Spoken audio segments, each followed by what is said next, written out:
অসংখ্য যুবক আমারে বলছে প্রবাসী, হুজুর এই 12 বছরে কোনোদিনও হুজুর পরিবারকে শেষ পর্যন্ত চূড়ান্ত খুশি করতে পারিনি।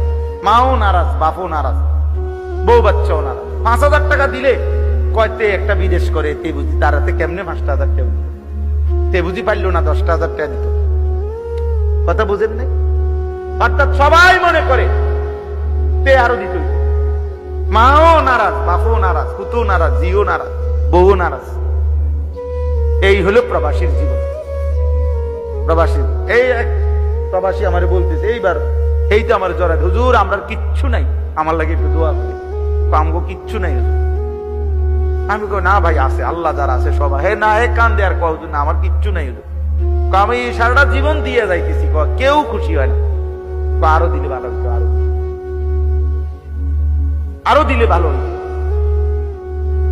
এই জন্য দোস্ত স্বার্থপর এই দুনিয়া। আমার একটা বয়ান আছে না এরকম, যে দুনিয়া বড় স্বার্থপর এই দুনিয়া। স্বার্থপর এই দুনিয়া শেষ করা যায় না। দুনিয়ার প্রয়োজন শেষ হয় না বন্ধু। এই বিদেশ প্রবাসী, আহা কি পরিমাণ মায়া লাগে। 12 ঘন্টা ডিউটি করে আবার আরো 6 ঘন্টা আরেক কোম্পানির সার্কি করে, 18 ঘন্টা কেউ আর থাকে 6 ঘন্টা। এই 6 ঘন্টার মধ্যে বিশ্রাম কখন? নিজের জামাগুলা নিজে ধোয়, নিজের রান্নাটা নিজে করে। প্রবাসী গুলো বিদেশে থাকে, যে আমি তো সৌদি আরবে অনেক দূর ছেলেদের কাছে গেছি, ওরা দম করে খুব মহব্বত করে। তাইলে এই নিজের রান্না নিজের, কত ছেলে যে বিশ্বাস করো ভাইয়া কি পরিমাণ কান্দে, আল্লাহর কসম। এটা যদি আমি দেখাইতে পারি, এখান থেকে এটা বিদেশ অনেক কষ্ট। এই কথাটা কইলে তুমি বুঝতে না ভাইয়া, অনেক কষ্ট। এটা কইলে তুমি বুঝতে না, এটা কইতে তো 1 মিনিট লাগছে, আর অনেক কষ্ট।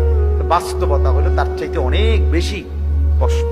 এই প্রখর রোদ্রে, এই তীব্র রোদ্রে, বিশেষ করে 12 ঘন্টা ডিউটি করে আসার পরে যখন একটা ছেলে বা একটা যুবক, তার একজন আপনজন কেউ নাই, আইসা নিজের 1 গ্লাস পানিটাও নিজে নিতে হয়, তো মনটারে হাহাকার লাগে, আর কেউ তো নাই। অথচ 28 বছর বিদেশ করে। এক ছেলে দেখা হইলো লাস্টের দিকে, ওই আমার দিকে ধরাই কানতেছে। আমি বললাম, বাবা তুমি আজ কতদিন হয়েছে আইসো?